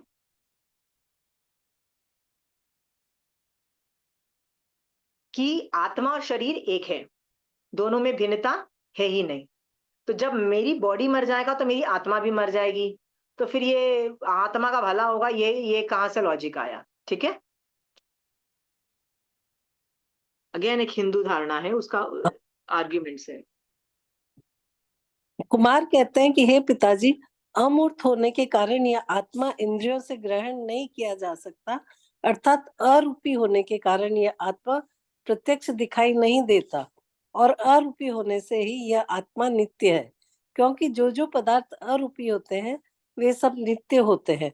जैसे आकाश अध्यात्म हेतु मिथ्यात्वादी निश्चय ही इस आत्मा के बंध के कारण है, अर्थात यह आत्मा अमूर्त एवं नित्य होने पर भी मिथ्यात्वादी कारणों से कर्मों के बंधन में बंधा हुआ है, और यही बंधन संसार परिभ्रमण का कारण है, ऐसा महापुरुष फरमाते हैं। देखो, ये सारे आर्ग्यूमेंट्स कन्विंस कर रहे हैं उनको मोक्ष मार्ग के प्रति, जैन धर्म के वैल्यूज। बेटों को जैन धर्म समझ में आ रहा है, बाप को नहीं समझ में आ रहा। धीरे धीरे चेंजेस आ रहे हैं। ठीक है, वे करते दोनों चले। कुमार कहते हैं कि हे पिताजी, जिस प्रकार मोह के वश होकर धर्म को न जानते हुए हम पहले पाप कर्म करते थे, और आपके रोके हुए तथा सब प्रकार से सुरक्षित किए हुए हम घर से बाहर भी नहीं निकल सकते थे, परंतु अब हम उस पाप कर्म का कदापि सेवन नहीं करेंगे। मतलब देखो, उन्होंने पहले ही बोल दिया, कुछ भी हो जाए भैया, हम सेवन नहीं करेंगे। इससे क्या पता लगता है? हम नहीं करेंगे, चाहे कुछ भी हो जाए। वी डोंट केयर, हम नहीं सेवन करेंगे, पाप नहीं करेंगे। आप और मैं तो मैं श्रावक घर हैं। जाती। आप और मैं श्रावक हैं। हम लोग कितने पाप को बंद कर सकते हैं? कितने पाप बंद कर सकते हैं? 18 पाप है ना टोटल में। कितने पाप आप और मैं बंद कर सकते हैं? 18 ही कर सकते हैं, मिथ्या दर्शन संहिता। राइट। देखो, 18वां नंबर का जो आखिरी वाला पाप है ना, वो हमको क्षय करना है। और जो 17 पाप स्थानक है ना, वो कभी हम बंद कर देते हैं। जैसे समायक में हूँ, पौषध में हूँ, तो मैंने बंद कर दी। पर मैं समायक में नहीं हूँ, संवर में नहीं हूँ, पौषध में नहीं हूँ। मैं खाना बना रही हूँ, घर की ड्यूटीज निभा रही हूँ, अपने बूढ़े माँ बाप की सेवा कर रही हूँ, सब कुछ करते हुए मुझे 17 पाप स्थानक यूज करने पड़ रहे हैं ना? पड़ रहे हैं ना? उसके बिना, 17 पाप स्थानक के बिना मैं कैसे घर में सफाई रखूंगी, कैसे खाना बनाऊंगी? ठीक है, बट ये लोग इस स्टेज में पहुंच चुके हैं, बोलते हैं हम रहेंगे ही नहीं, सेवन ही नहीं करेंगे 18 पाप। मतलब वी आर डन विद 18 पाप। ठीक है, समझ में आ रहा है प्रत्याख्याना कषाय चौकड़ी का शिवक्षम कैसे दिखता है? अंडरस्टूड? कैसी लैंग्वेज यूज हो रही है, कैसे 12 भावनाओं में होते हैं, कैसे संसार से बस हो गई है। मतलब हम आर्ग्यू कर रहे हैं for the sake of arguing, but हमको पता है कि हम 18 पाप यूज नहीं करेंगे। हमारा डिसीजन फाइनल है। अब आपको कन्विंस होना है, मतलब बाप को कन्विंस होना है। हमारा डिसीजन फाइनल है कि हम नहीं रहेंगे। आप और मैं इस लेवल तक सोच के देखो, कभी इतनी दृढ़ता आई है हमारे में कि we are just convincing you, but we are 100% sure कि हम 18 पाप सेवन नहीं करेंगे या जीवन के लिए। कितनी दृढ़ता! हम्म। यह लोग सब प्रकार से पीड़ित हो रहा है, और सब प्रकार से चारों ओर से घिरा हुआ है, और अमोघ शस्त्र धाराएं गिर रही है। ऐसी अवस्था में हमें गृहस्थावास में किंचित मात्र भी आनंद प्राप्त नहीं होता। पुत्रों के उपरोक्त कथन को सुनकर भृगु पुरोहित पूछता है कि हे पुत्रों, यह लोक किससे पीड़ित हो रहा है, और किससे इस लोक को चारों ओर से घेर रखा है, तथा अमोघ शस्त्र की धारा कौन सी कही गई है? यह जानने के लिए मैं बड़ा चिंतित हो रहा हूँ। Okay, next. इस पर दोनों पुत्रों ने उत्तर दिया कि हे पिताजी, यह लोक मृत्यु से पीड़ित हो रहा है, जरा से गिरा हुआ है, और रात दिन रूपी अमोघ शस्त्र धारा कही गई है, जिससे प्रतिक्षण आयुष्य घटता जा रहा है। इस प्रकार आप समझो। ठीक है। जो रात्रि व्यतीत होती जा रही है वह पुनः लौटकर नहीं आती, अर्थात गया हुआ समय फिर नहीं लौटता, किंतु अधर्म का सेवन करने वाले प्राणी की ये सब रात्रियां निष्फल जाती है। ओके, तो वो ये भी बोल रहा है कि मान लीजिए आपको धर्म समझ में आ गया है, आप धर्म कर रहे हो, तो आपकी रात्रि, आपका दिन सफल है। पर आपने जैन धर्म नहीं किया। पूरा दिन क्या किया? घर की सफाइयां की, घर में ये किया, घर में वो किया, अच्छा अच्छा खाना बनाया, सुंदर लगे, शादी में गए। कहते हैं वो रात्रि और वो दिन भी बेकार गया, वेस्ट ऑफ टाइम। ये मनुष्य भव में वो वेस्टेड टाइम है, ऐसा भी मतलब लिटरली दावा कर रहे हैं। कितना कॉन्फिडेंस लेवल देखो इन लोगों का। जो रात्रि व्यतीत होती जा रही है वह लौट कर नहीं आ सकती, किंतु धर्म का सेवन करने वाले प्राणी की वे सब रात्रियां सफल हो जाती है, अर्थात धर्म का आचरण करने वाले पुरुष का जीवन सफल है। Very good. अपने पुत्रों के ये उपरोक्त चीज आपके ये चीज आप पे भी अप्लाई हो सकती है। आपने यदि आज पूरा दिन धर्म नहीं किया है, तो आपका भी दिन आज वेस्ट गया, कोई फायदा नहीं हुआ उसका। आपको यदि एक ही चीज करनी है आज के दिन को सफल करने के लिए, ज्यादा पैसे नहीं कमाने हैं, ज्यादा खुशी नहीं करनी है, ज्यादा पार्टी नहीं करनी है, ज्यादा सुंदर भी नहीं लगना है, आपको एक ही काम करना है, आपको धर्म करना है। आपने धर्म किया, आपका दिन सफल है। कितना इजी है। इसको बोलते हैं डिफरेंट डेफिनेशंस ऑफ सक्सेस। हर आदमी की अलग अलग सीक्रेट्स होते हैं, लक्ष्य होते हैं सक्सेस के। आप किसको सक्सेस बोलते हो? शोभा जी जो जिसको सक्सेस बात बोलती है, नीलम जी उसको सक्सेस स्टोरी नहीं बोलती हैं।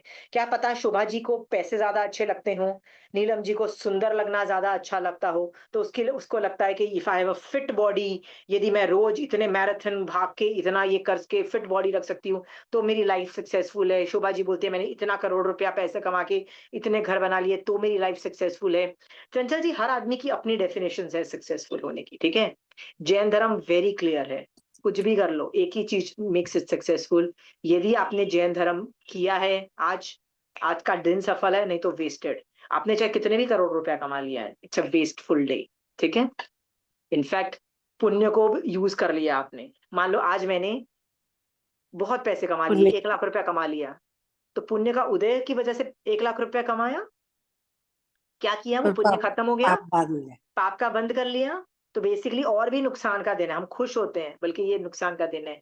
फायदा कब है? जब मैं धर्म करती हूँ, वही फायदा है। सोच के देखो आज मैंने कितना धर्म किया, कितना आज दिन को यूज किया, आके आज दिन वेस्ट किया। आत्मा सेल्फ अपने आप को अंडरस्टैंडिंग करो। अपने पुत्रों के उपरोक्त वचन सुनकर भृगु पुरोहित कहने लगा कि हे पुत्रों, हम सब पहले सम्यक्त सहित श्रावक व्रत को धारण करके यहीं गृहस्थावास में एक साथ रहकर, पीछे जब तुम्हारी अवस्था परिपक्व हो जाएगी, तब वृद्धावस्था आने पर दीक्षा ग्रहण कर लेंगे, और ऊंच नीच मध्यम सभी कुलों में शुद्ध भिक्षावृत्ति से संयम यात्रा का निर्वाह करते हुए विचरेंगे। हम सब इसका भी मतलब सोचते वो पुरोहित का धीरे धीरे ना समझ में आ गया कि मेरे बच्चे तो भैया अब वो हिंदुइज्म को नहीं देखेंगे, अब जैनिज्म को ही देखेंगे। तो लालच दे रहा है, अच्छा ठीक है पहले श्रावक पना करते हैं, स्लो मोशन में जाते हैं, ठीक है। स्लो मोशन की बात हो रही है। अब ये लोग तो बेचारे इतने वैराग्य के ओत पोत हैं, ये लोग कौन सा सुनने वाले हैं? देखो क्या आर्ग्यूमेंट देते हैं। पिता के वचन सुनकर पुत्रों ने उत्तर दिया कि हे पिताजी, जिस पुरुष की मृत्यु के साथ मित्रता हो, अथवा जिस पुरुष की मृत्यु के पास से छूटकर भाग जाने की शक्ति हो, अथवा जो पुरुष यह जानता हो कि मैं इतने वर्ष तक नहीं मरूंगा, वास्तव में वही पुरुष ऐसी इच्छा कर सकता है कि यह धर्म कार्य मैं कल कर लूंगा। जिसकी हाँ मृत्यु के तो साथ मैत्री हो, वही धर्म के कार्य को कल पर डाल सकता है। हाँ तो आपको मतलब मेरे को हमको तो पता है, हम कोई गारंटी नहीं है कल मिलेगा कि नहीं मिलेगा। सो हम तो नहीं टालेंगे। मतलब ये चीज आप पे और मेरे पे भी लागू हो सकती है, चिंतन करना इस बात पे। इसलिए हे पिताजी, जिस धर्म को स्वीकार करके फिर जन्म ही न लेना पड़े, ऐसे साधु धर्म को हम आज ही स्वीकार करेंगे। और इस संसार में कोई भी पदार्थ नहीं है जो इस जीव को प्राप्त न हुआ हो। अतः राग भाव को दूर करके धर्म में श्रद्धा रखना एवं साधु धर्म को अंगीकार करना हमारे लिए श्रेष्ठ है। देखो वेरी क्लियर है पढ़ते हुए, साधु हम आज ही अंगीकार करेंगे, मतलब हम साधु आज ही बनेंगे, वेरी क्लियर। हम आर्ग्यूमेंट कर रहे हैं, आपको कन्विंस कर रहे हैं, पर ये भी याद रखना हम आज ही साधु बनेंगे, वेरी क्लियर। इतनी क्लैरिटी देखिए कभी किसी में? हाँ, जो मैं वैरागी आपको होते हैं ना, जिनको दीक्षा लेनी होती है, वो ऐसे ही कुछ भी प्रलोभन में नहीं आते फिर वो। प्रलोभन की बात नहीं है, दृढ़ता भी अलग है। आप देखो आचार्य भगवान के पास आप जाते हो ना, आप बोलोगे मुझे दीक्षा लेनी है ना, तो आचार्य भगवान पहले तो खींचेंगे, अब देखेंगे साला वैराग्य कब तक टिकता है। उनको भी पता है अनंत बार साधु बन चुके हो for wrong reasons, for wrong, बिना सम्यक दर्शन, बिना प्रत्याख्याना कषाय चौकड़ी का शिवशम से। तो भगवान आचार्य भगवान अच्छे से जानते हैं, कोई पता नहीं कब ये वैराग्य उतर जाए, फिर साधु बन के वैराग्य उतर गया तो क्या होगा? ना घर के रहोगे ना घाट के रहोगे, मुसीबत और ज्यादा बढ़ जाती है, ठीक है, कर्मबंध और ज्यादा होते हैं। याद है ना आपको? हम्म, और कहाँ पे लिखा हुआ है, वो एक था ना, दो दो भाई थे, पुंडरिक और कुंडरिक का ठीक। वर्णन आता है। तो ये दोनों ने, मतलब जो एक भाई था ना कुंडरिक, उसने इतना बढ़िया धर्म पाला, इतना बढ़िया, हजारों साल का, क्योंकि उस वक्त तो आयुष्य बहुत लंबा था ना, हजारों साल का दीक्षा पर्याय पाला। पर जब उसको मन नहीं किया ना, अब मेरे से मजा नहीं आता है, जैन धर्म नहीं पाला, ठीक है, हाँ, और नहीं पाल के उसने जब साधुपना छोड़ा और 3 दिन बस साधुपन, बिना साधुपने के रहा, आपको पता है मर के कहाँ जाता है? न- 7वीं नरक। हजारों साल का धर्म पर्याय छोड़ा, 3 दिन के अंदर बाजा बजा दिया अपना, ठीक है। सही है। ये सब चीजें से हमको रियलाइज होता है कि वैराग्य को टिका पाना कोई आसान काम नहीं है। पहचानना आना चाहिए चंचल जी। क्या पहचानना आना चाहिए? कि मेरा वैराग्य जो है ना, ये किस लेवल का है। जस्ट बिकॉज सही। मेरे घर में आसपास लोग दीक्षा ले चुके हैं, या मैं दुख गर्भित वैराग्य हूँ, मैं हूँ, मैं बहुत दुखी हूँ, मेरा वो मर गया, मेरा वो मर गया, अब मैं भी दीक्षा ले लेता हूँ, ये सब से वैराग्य आ भी जाता है ना, तो क्षणिक हो। दीक्षा मत लो, दीक्षा मत लो। क्योंकि क्या पता वो अनंत बार में एक और बार हम फिर से दीक्षा ले रहे हैं। मैं भी भगवान को बोलती हूँ, भगवान मेरी तब दीक्षा करवाना जब मेरा सचमुच प्रत्याख्यान कषाय चौकड़ी का शिव, जब असली में सम्यक दर्शन सहित मैं मेरे भाव हूँ। छोटा मोटा वैराग्य का भाव आ गए, दीक्षा ले ली, वो व्यवहार सम्य, व्यवहार वो क्या बोलते हैं, व्यवहार साधु बन गए, नॉट। कोई, इट्स नॉट डन। साधु बनने की जल्दी मत करो, कोई जल्दी नहीं है साधु बनने की। क्या उखाड़ लोगे आप एक और बार साधु बन के, बताओ क्या चाहिए? कषाय चौकड़ी का शिव चाहिए। तो कभी इस चीज पे हम वर्क करेंगे कि कषाय चौकड़ी का शिवोपशम कैसे किया जाए, प्रत्याख्याना कषाय चौकड़ी का शिवोपशम कैसे किया जाए, कैसे अपने अध्यवसाय उस लेवल पर ले जाएं कि अनंतानुबंधी के बाद अप्रत्याख्यान का जितने कम हो जाए कषाय, फिर अप्रत्याख्यान से प्रत्याख्यान जितने लेवल भी कम हो जाए, कषाय चौकड़ी को हम रिडक्शन करें, ठीक है। इसकी साधना करनी है हमको, वीतराग दशा में जाना है हमको, हाँ। और हम लोग कैसे श्रावक हैं? पूरा टाइम तो राग द्वेष करते रहते हैं। चंचल जी ईमानदारी से बताना कैसे हम राग द्वेष वाले भाव करते रहते हैं, हाँ। हाँ, करते वो कुछ समय के लिए आता है, वैराग्य भी आता है, पर वो फिर क्षणिक होके फिर वापस वही वो हो जाता हाँ, अरे बेस्ट एग्जाम्पल पता है क्या चंचल जी? किसी को भी बोल दो, आपके आचार्य के बारे में वर्णन कर लो या अपने आचार्य का नाम ले लो, तो लोग अपने आचार्य का नाम सुन के "हाँ, हमारे आचार्य कितने ग्रेट हैं", और राग से 50 उस पे गुण बता देंगे। और तुम्हारे आचार्य का नाम जब सुन लेंगे तो क्या करेंगे? वही 50 खामियां निकाल देंगे और क्या बताएंगे? क्या बताएंगे? हमने तो है। ऐसा सुना है, हमने तो ऐसा सुना है, हमको तो पता है ऐसा है। और खुद के आचार्य से राग और दूसरे आचार्यों से द्वेष करके ये थॉट्स आएंगे, यदि बोल नहीं भी पाए तो थॉट्स तो आ जाएंगे। तो अभी भी हमारे दिमाग में राग द्वेष चल रहा है, वीतराग जैसी कोई अवस्थाएं नहीं है। कषाय चौकड़ी है क्या? सोच के देखो, व्हाट इज कषाय चौकड़ी? कषाय की कमी, अध्यवसाय में कषाय की कमी है, ठीक है। चंचल जी, आपने देखा है नव गवैये के जो देवता है ना, वो भी राग द्वेष ना के बराबर करते हैं। उनके भी नव गवैये के देवता कि राग द्वेष इतने पतले हो चुके हैं, इतने कम हो चुके हैं कि वो राग द्वेष ही नहीं करते।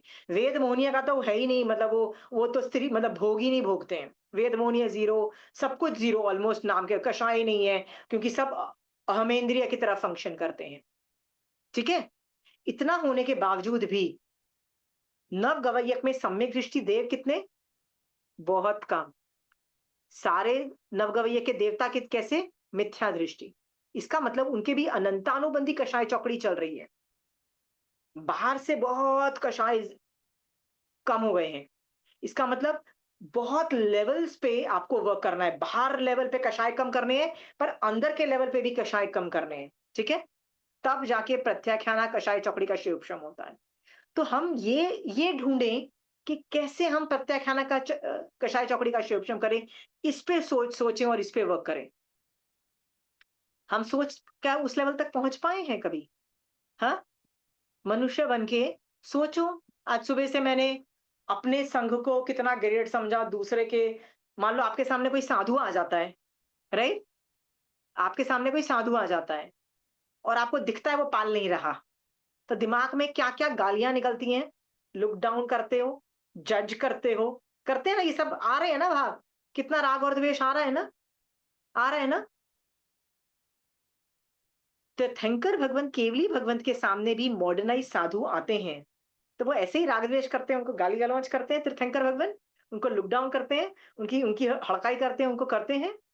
हाँ, कहते हैं चंदन बाला, नहीं चंदन बाला नहीं, पार्श्वनाथ भगवान की जो हेड साध्वी थी, जैसे महावीर स्वामी भगवान की हेड साध्वी चंदन बाला थी, वैसे ही पार्श्वनाथ भगवान मतलब 23वें तीर्थंकर भगवान की जो हेड साध्वी थी, जो साध्वियों का हेड हेड थी, राइट, उसका नाम मैं भूल रही हूँ, राइट, उसके उसके सामने बहुत सारी 200 कितनी साध्वियां बकुश हो जाती हैं। बकुश का मतलब क्या होता है? ये भगवती सूत्र में आती है। बकुश का मतलब होता है वही सफाई वफाई।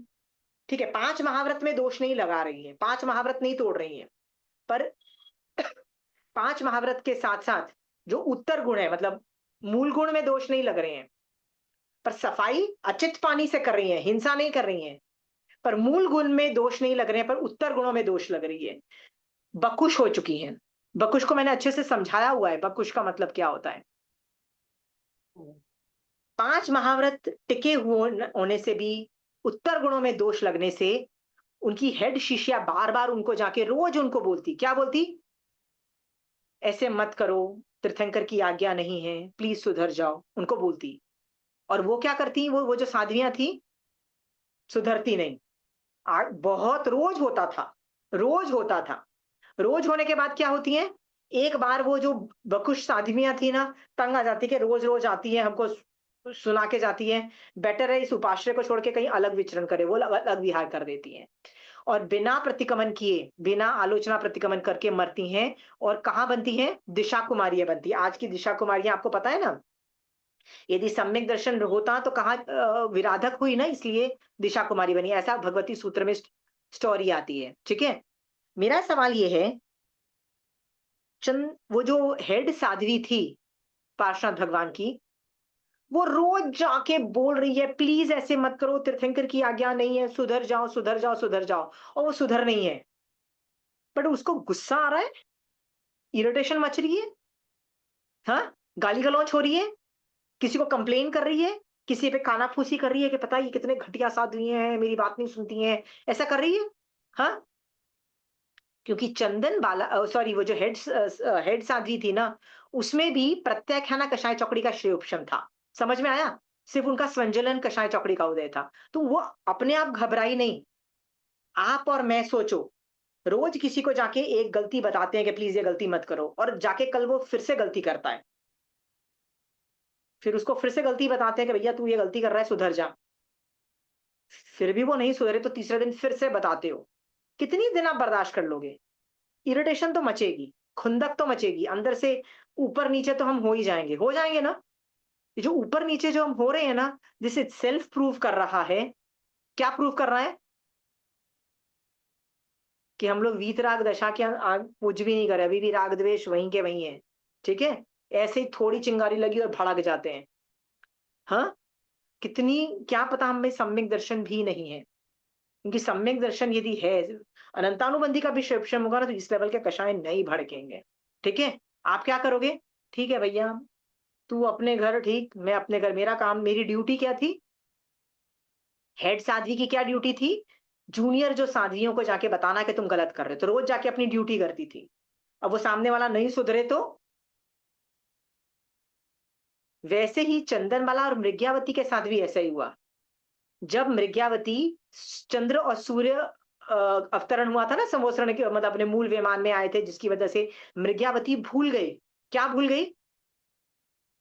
रात्रि कि हो गई, मैं अभी सनसेट हो गया है, मुझे वापस अपने उपाश्रय में जाना है। जब वो भूल गई और लेट गई, राइट? तो चंदनमाला ने क्यों उसको नहीं उठाया, वापस चलो वापस चलो? संवत्सरण ने क्यों नहीं उठाया? भैया मेरा काम था सिखाना, मैंने तुमको सिखा दिया है, तुम नहीं सुधरो, इट्स योर प्रॉब्लम, मैं राग द्वेष नहीं करने वाली हूँ। समझ में आया? आप खुद देखो ना, अपने राग द्वेष चेक करो और तुमको समझ में आ जाएगा, मोस्ट प्रोबेबली सम्यक दर्शन भी नहीं है। ठीक है? सम्यक दर्शन होता है ना तो सचमुच आप सामने वाले को बोलते हैं, अच्छा ठीक है तुझे जो करना है कर ले यार, आई एम हैप्पी। आप अपने साथ रहते हो, सामने वाले पे इतना इरिटेशन नहीं बचती, ऑटोमेटिकली नहीं बचती है। ठीक है? निश्चय सम्यक दर्शन यदि है तो। हम्म तो यहाँ पे दिखाया जा रहा है, बहुत क्लियर है, हम तो भैया आज दीक्षा लेके रहेंगे। ये सारे आर्ग्यूमेंट्स हो रहे हैं। Let's read further. अब भृगु पुरोहित अपनी स्त्री को संबोधित कर इस प्रकार कहने लगा, हे विशिष्ट विशिष्ट गोत्र में उत्पन्न, अब मेरे लिए भिक्षाचर्या दीक्षा अंगीकार करने का अवसर आ पहुंचा है। क्योंकि जिस प्रकार शाखाओं से वृक्ष समाधि एवं शोभा को प्राप्त होता है और शाखाओं के कट जाने से वही वृक्ष ठूंठ कहलाता है, इसी प्रकार पुत्रों से रहित होकर अब मेरा गृहस्थावास में रहना अच्छा नहीं है और उस ठूंठ के समान शोभा रहित है। अब जैसे इसमें ना एक और चीज देखो। इस स्टेज में भृगु पुरोहित को सम्यक दर्शन सहित वैराग्य आ गया है। इसका भी प्रत्याख्याना कषाय चौकड़ी का शिवक्षम है, ये भी डिसाइड कर लेता है कि मैं भी संसार में नहीं रहूंगा, अपने बच्चों के साथ मैं भी दीक्षा लूंगा, आ जाता है। फिर भी ये जो आर्ग्यूमेंट दे रहा है ना अपनी बीवी को जाके, कि यार मैं ठूट रह गया, मैं पेड़ की शाखा टूट जाने पे मैं ठूट रह जाऊंगा, इसलिए मैं दीक्षा ले रहा हूं, ये अपनी बीवी के लेवल पे उतर के आर्ग्यूमेंट कर रहा है कि बेटा तू भी दीक्षा ले ले। क्या कर ले? तू भी दीक्षा ले ले, क्योंकि तू भी तो ठूट हो गई है ना, तेरे दोनों बच्चे दीक्षा ले रहे हैं, तेरा पति दीक्षा ले रहा है, तू भी तो ठूट हो गई है ना, तू भी दीक्षा ले ले। तो बेसिकली इस सिचुएशन में भृगु पुरोहित को सचमुच सम्यक दर्शन सहित वैराग्य आके दीक्षा के भाव आ गए हैं। बट फिर भी जो वो आर्ग्यूमेंट दे रहा है ना, वो अपनी बीवी के लेवल पे दे रहा है। बीवी के लेवल पे क्या मतलब होता है? बीवी को सम्यक दर्शन नहीं है अभी तक, वैराग्य नहीं है, तो वो किस वजह से बीवी को वैराग्य आए, वो आर्ग्यूमेंट दे रहा है कि भैया तू भी ठूट हो गई है, तू भी निकल जाए इसमें। ठीक है? चलिए, जैसे इससे ये भी सीखने को मिलता है कि आप जब बोलते हो ना कुछ भी, तो सामने वाले का लेवल देख के बात करो। आप मान लीजिए मैं बहुत विद्वान हूं, बड़े बड़े जार्गन्स बोल सकती हूँ, बड़े बड़े अक्षर बोल के आपको वैराग्य दिला सकती हूँ। बट भैया आपको समझ ही नहीं आते वो बड़े बड़े अक्षर, बड़े बड़े डायलॉग, उपशम शयुपशम, छठानु बढ़िया, ये सब बड़े बड़े मैं डायलॉग बोल के आपको कुछ समझ ही नहीं आ रहे ये वर्ड्स, मैं आपको वैराग्य कैसे दिलाऊं? मुझे वो भाषा बोलनी पड़ेगी, आपकी भाषा बोलनी पड़ेगी। समझ में आया? और वो उसकी भाषा बोल रहा है, अपनी बीवी की। चलिए आगे बढ़। जैसे इस संसार में पंख बिना पक्षी तथा संग्राम में सेवकों, सेना रहित राजा और जहाज में द्रव्य रहित व्यापारी शोभित नहीं होता, प्रत्युत उन्हें शोक करना पड़ता है, वैसे ही पुत्रों से रहित मैं भी शोभित नहीं होकर दुखित होता हूँ। मतलब वो सेम आर्ग्यूमेंट अपनी बीवी को कन्विंस करने की कोशिश कर रहा है। पति के उपरोक्त वचन सुनकर यशा कहने लगी, प्रधान रस वाले ये उत्तम काम भोग तुम्हें पर्याप्त रूप से प्राप्त हुए हैं, इसलिए हम पहले इन काम भोगों को खूब अच्छी तरह भोगे और पीछे जब वृद्धावस्था आएगी तब उस समय प्रधान मार्ग संयम को अंगीकार कर लेंगे। ये अब इसका देखो यशा, आर्गुमेंट। ये भी बीवी अपने आर्ग्यूमेंट दे रही है, रेजिस्ट कर रही है। हाँ, कि भैया अभी मत दीक्षा लो, पहले शावकपना करते हैं फिर हम करेंगे। वो आर्ग्यूमेंट हर बार होता है। ये कन्विंसिंग पावर चालू हो गई वापस। भृगु पुरोहित अपनी पत्नी को उत्तर देता है, हे भाग्यशालिनी प्रिय, उत्तम रसों एवं काम भोगों को हम भोग चुके हैं, युवावस्था अब हमें छोड़ती जा रही है, इसलिए मैं इन काम भोगों को छोड़ देना चाहता हूँ। असंयम जीवन के लिए एवं आगामी भाव में उत्तम काम भोगों की प्राप्ति की लालसा से मैं इन्हें नहीं छोड़ रहा हूँ, किंतु त्यागी जीवन के लाभ और अलाभ तथा सुख और दुख, इन सब को खूब सोच समझकर मैं मुनिव्रति अंगीकार करता हूँ। ओके, तो मुझे सुख की प्राप्ति नहीं है, मतलब नाउ हिज लक्ष्य चेंज, अब मुझे सुख नहीं चाहिए, अब मुझे मोक्ष चाहिए। अब ये मतलब उसका ध्येय चेंज हो गया है। यशा अपने पति से कहती है कि हे स्वामिन, जिस प्रकार जल प्रवाह के सम्मुख जाता हुआ बूढ़ा हंस अपनी असमर्थता के कारण बाद में पछताता है, उसी प्रकार कहीं ऐसा न हो कि तुम भी दीक्षा लेकर फिर संयम के कष्टों से घबराकर पश्चाताप करने लगो और अपने स्वजन संबंधियों को तथा पहले भोगे हुए काम भोगों को याद करने लगो। इसलिए मैं आपसे कहती हूँ कि मेरे साथ गृहस्थावास में रहते हुए इन प्राप्त हुए काम भोगों को भोगो, क्योंकि भिक्षु बनकर घर घर भिक्षा मांगना तथा ग्रामानुग्राम अप्रतिबद्ध विहार करना आदि मुनि जीवन की समस्त क्रियाओं का पालन करना बड़ा ही कष्टकारी है। उसके कष्ट बता रही है। Very good. वो बोल रही है कि तुम्हारे वैराग्य निकल जाएगा ना तो तुम दुखी होगे, बेटर है कि तुम मेरे साथ रहो और बाद में जाके ये सब चीजें करना, अभी तुम श्रावक पने में रहो। भृगु पुरोहित अपनी स्त्री से कहता है कि हे भद्रे, जिस प्रकार सर्प अपने शरीर पर उत्पन्न हुई कांचली को छोड़कर निरपेक्ष होकर भाग जाता है और वह पीछे फिर कर उसे देखता तक नहीं, इसी प्रकार ये मेरे दोनों पुत्र काम भोगों को छोड़कर चले जा रहे हैं। ऐसी अवस्था में मैं भी उन दोनों के साथ क्यों नहीं चला जाऊं? मैं अकेला पीछे रहकर क्या करूं? मतलब उसको वो भी बता रहा है कि मैं तो जा ही रहा हूँ, मतलब वो भी शॉर्टकट बोल रहा है, मैं तो जा ही रहा हूँ, ठीक है। उपरोक्त कथन सुनकर यशा अपने मन में विचार करने लगी कि जिस प्रकार रोहित जाति के मच्छ जीर्ण जाल को तोड़कर उससे निकलकर भाग जाता, उसी प्रकार ये सब लोग काम भोगों को छोड़कर जा रहे हैं। और जैसे जातिवंत बैल रथ के भार को अपने कंधों पर उठाते हैं, उसी प्रकार ये धीर और गंभीर पुरुष तपश्चर्या और भिक्षाचर्या को संयम मार्ग को अंगीकार करने के लिए उद्यत हो रहे हैं। अभी पुरोहित की पत्नी भी दीक्षा लेने को तैयार होती है। यशा अपने मन में विचार करती है कि जिस प्रकार क्रौंच पक्षी अनेक प्रदेशों को उल्लंघन करते हुए आकाश में उड़ जाते हैं और हंस विस्तीर्ण जालों को भेदन करके अपनी इच्छा अनुसार आकाश में उड़ जाते हैं, इसी प्रकार मेरे दोनों पुत्र और पति सांसारिक बंधनों को तोड़कर एवं काम भोगों को छोड़कर त्याग मार्ग अंगीकार कर रहे हैं। ऐसी अवस्था में मैं भी उनके साथ क्यों नहीं अनुसरण करूं, अर्थात मैं अकेले पीछे रहकर क्या करूं? इसका तो मतलब ये दोनों हस्बैंड एंड वाइफ जो माँ बाप थे, यशा और भृगु पुरोहित, वो भी पक्के हो गए हैं कि हम लोग अभी दीक्षा लेंगे। सच अ ब्यूटीफुल थिंग कि 6 में से 4 का तो वैराग्य और ये सब का स्टेज देखा। स्टेज देखो, ये साइंस कि क्यों अचानक इनके दिमाग में आया हम छोड़ दें, और क्यों इतनी स्ट्रेंथ है कि नहीं हमको छोड़ना ही है। आपके और मेरे मन में भी जैन धर्म के प्रति बहुत विनय है। चंचल जी, आप भी बहुत विनय करते हो, शोभा जी, नीलम जी, आप भी जैन धर्म को बहुत ग्रेट मानते हो, 5 महाव्रत धारी को ग्रेट मान रहे हो, तीर्थंकर को ग्रेट मान रहे हो। बट इस लेवल का दीक्षा के भाव तो नहीं है ना। कि क्यों आ रहे हैं, सोच के देखो, सोच के देखो। हाँ, इसका साइंस हम आगे के जो 2 जीव है ना, राजा और रानी, उनका भी करेंगे ना, तब हमको रियलाइज होगा द सीक्रेट कि वो किस लेवल पे जा रहे हैं, वो क्यों, इसे किस वजह से। हमारा वो स्टेज नहीं है लेकिन उनका स्टेज है, ठीक है। और उसका मेन हिंट मैं आपको दे देती हूँ। आप इनके पूर्व भव में देखो इन लोगों ने क्या किया था। पहले दोनों बेटों ने दीक्षा ली, देवलोक में गए, उसके बाद फिर से दीक्षा ली, अगले भव में, थर्ड भव में दीक्षा ली, और 6 ने दीक्षा ली। जब 6 लोगों ने इतनी बढ़िया चारित्र पाला, देवलोक में गए, उसके बाद तो बस उनका एक ही चीज है, बस दीक्षा लें और मोक्ष जाएं। इसका मतलब जब हम बहुत उत्कृष्ट लेवल का चारित्र करते हैं, बहुत उत्कृष्ट लेवल का चारित्र जाता है हमारा, वो हमारे फ्यूचर के भवों को भी गाइड करता है, और फ्यूचर के भवों में भी हमको जैन धर्म में धकेल देता है और वैराग्य में डाल देता है। समझ में आया? इसका मतलब आप और मैं तो बोल देते हैं कि हमको भी ये भैया तीसरे भव में मोक्ष जाना है, बोल देते हैं ना, आसार दिखाई देते हैं। वैराग्य है किसी लेवल पे?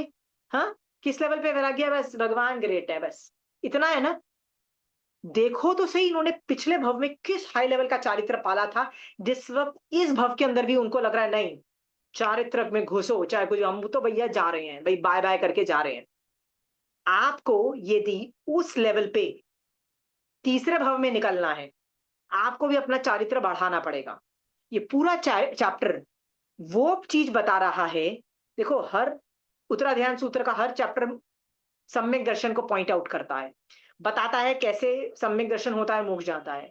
ये बता रहा है कि जिस भव के अंदर आपने बहुत सॉलिड चारित्र पाला है, तो सम्यक दर्शन भी आएगा, सम्यक दर्शन अगले भव के अंदर चारित्र भी लाएगा, और चारित्र से आपको और धक्का मार के बहुत आगे निकाल के ले जाएगा। हमारा तो हम आसपास भी नहीं भटक रहे हैं, सोच के देखो, क्या सचमुच सम्यक दर्शन है? सवाल खड़ा होता है भी तो कितनी देर के लिए आया और फिर चला गया, फिर थोड़ा आया फिर चला गया। वो जो थोड़ा सा आया उसने बहुत अच्छा इम्पैक्ट किया, फिर चला गया। ये बात सोच करके ना बार बार सम्यक दर्शन मांगो। क्या पता हम पांचवा गुण स्थान में भी नहीं है, क्या पता हम पहले गुण स्थान में है, और एक ही तरीका है पांचवें गुण स्थान में जाने का निश्चय दृष्टि से, वो है चारित्र बढ़ाओ। तो आज का होमवर्क क्या है? आपको लिस्ट बनानी है उन चीजों के बारे में कि मैं क्या और चारित्र में क्या और कर सकती हूं। मतलब मेरे में कैपेबिलिटीज है, टाइम है, योग्यता है, सब कुछ है, पर किसी वजह से मैं नहीं कर रही हूँ, मतलब दिमाग में ही नहीं आ रहा करने का। होता है ना कि मैं 4 समायक कर सकती हूँ, फिर भी यार मैं रोज एक ही करती हूँ ना, मैं 9 बजे समायक लेके बैठती हूँ, तो एक ही कर रही हूँ। भैया जब टाइम है तो कर लो ना ज्यादा। जब आप व्रत पचखान ले सकते हो तो क्यों नहीं ले रहे हो? जब रात्रि भोजन त्याग कर सकते हो तो क्यों नहीं कर रहे हो? एक लिस्ट बनाओ उन चारित्र के बारे में जो मैं कर सकती हूँ, कैपेबिलिटीज है, आराम से कर सकती हूँ, पर मैं कर नहीं रही। भरपेट खाना खाओ। आज मैं हरि का त्याग कर सकती हूँ। हरि का त्याग का मतलब क्या होता है? मुझे वेजिटेशन और ये सब चीजें नहीं खानी, मैं आराम से दाल चावल रोटी सब कुछ खा सकती हूँ ना, ठीक है? तो मैं आज हरि का त्याग क्यों नहीं कर रही हूँ? सच्चित का त्याग भी कर सकते। आज मैं सचित का त्याग कर सकती हूँ, आराम से कर सकती हूँ, पर मैंने नहीं किया। क्या क्यों नहीं किया? प्रमाद। ये पहले तो ये जो होमवर्क मैं आपको दे रही हूँ ना कि लिस्ट बनाओ क्या मैं कर सकती हूँ लेकिन कर नहीं रही हूँ, उसके बाद सोचो ठीक है मैं कल से अपना चारित्र कैसे बढ़ाऊं, कैसे मैं ये चीज अपनी लाइफ में फिट करूं परमानेंटली। याद रखना, इस टाइम भी आपने अपना चारित्र नहीं बढ़ाया तो आप इन 6 जीव की तरह मर के जब तीसरे भव में आप जाओगे ना, उस वक्त ज्यादा चारित्र वैराग्य के भाव नहीं होंगे, और क्या पता आप उस वक्त मोक्ष नहीं जा पाओ, क्या पता आप उस वक्त साधु बन के आगे बहुत महान निर्जरा नहीं कर पाओ। और यदि तब नहीं किया तो पत कितने भव लग जाएंगे, यू नेवर नो। और एक भव में भी कोई एक गलती भी कर ली, महावीर स्वामी भगवान की तरह के जीव ने मरीजी के भव में गलती कर ली, और फिर वो था ना वासुदेव वाली गलती भी कर ली, निदान करने वाली गलती भी कर ली, देखो ना कितने 27 भव लग गए, और 27 तो मुख्य भव, वैसे तो बहुत सारे असंख्यात भव बोले जाते हैं, बाकी सबके इतने सारे भव नहीं है। आप और मैं प्लीज ज्यादा जोर शोर से धर्म नहीं करेंगे ना, अभी चारित्र नहीं बढ़ाएंगे, देर इज नो गारंटी कि हम थर्ड भव में मोक्ष जा रहे हैं, देर इज नो गारंटी। आपको गारंटी चाहिए, this is how you get a guarantee, चारित्र बढ़ाओ। और चारित्र बढ़ाओगे तो सम्यक दर्शन भी आएगा, सम्यक दर्शन आएगा तो तीसरे भव में निकल भी पाओगे, जैसे ये सारे 6 जीव जाने वाले हैं, ठीक है? आप और मैं धर्म करते हैं, 1-2 समाहित कर लेते हैं, बीच में एक माला कर लेते हैं, बीच में कभी मारासा का आसपास कभी होता है ना सानिध्य प्राप्त होता है तो उनके दर्शन करके व्याख्यान भी सुन लेते हैं, और क्या समझते हैं हम तो बहुत धर्म कर रहे हैं, खुश हो जाते हैं अपने धर्म, बड़े खुश हैं हम, we are doing a lot, we are doing enough. There is no enough, there is no lots. याद रखना, ये फील्ड ऐसा है, जब तक केवल ज्ञान नहीं होता है ना बेटा, सब कुछ झोंक दो, जितना है ना सब कुछ डाल दो, ठीक है? सब कुछ डाल दो, जब तक केवल ज्ञान नहीं होता है तब तक आराम नहीं करना है। आप बोलोगे मैं तो वर्षी तप पे वर्षी तप कर रही हूँ, 4 वर्षी तप, मान लो आपने 4 वर्षी तप कर लिए, 4 साल से चंचल जी आप वर्षी तप कर रहे हो, तो 5वें वर्ष आप पता है ऐसे अकड़ के क्या बोलोगे, मेरे तो 4 वर्षी तप हो गए हैं, राइट? हाँ, अकड़ में बोलोगे ना, मान में भी बोलोगे, हाँ, जो सम्यक दृष्टि साधु को जब बोला जाता है, आप तो कितना तपस्वी हो, आप तो एक तपस्या के बाद एक तपस्या करते हो, और पता है वो क्या सोचता है, फिर भी केवल ज्ञान उत्पन्न नहीं हो रहा है, ऐसा डायलॉग मारता है। और हम क्या सोचेंगे, यदि 4 साल हमने लगातार वर्षित तप कर लिया तो? नहीं तो लोग ऐसे बात करते हैं, हम तो हर साल 28 करते ही हैं पोजिशनों में, हम तो हर साल ये करते ही हैं भैया। मतलब अकड़ के मान के साथ इतने बोलते हो, क्या उखाड़ लिया भैया? मोक्ष कहाँ तक पास पहुंचा? गारंटी कब तक मिली? सम्यक दर्शन प्रकट हुआ कि नहीं हुआ? ठीक है, ये सब सवाल पे भी बहुत बड़ा क्वेश्चन मार्क है। ये सोच करके सोचो, माय चारित्र जो भी मैं कर रही हूँ इज नॉट गुड इनफ, मुझे और बढ़ाना है अपना चारित्र, तभी मेरे को गारंटी है मेरे फ्यूचर को भला करने की।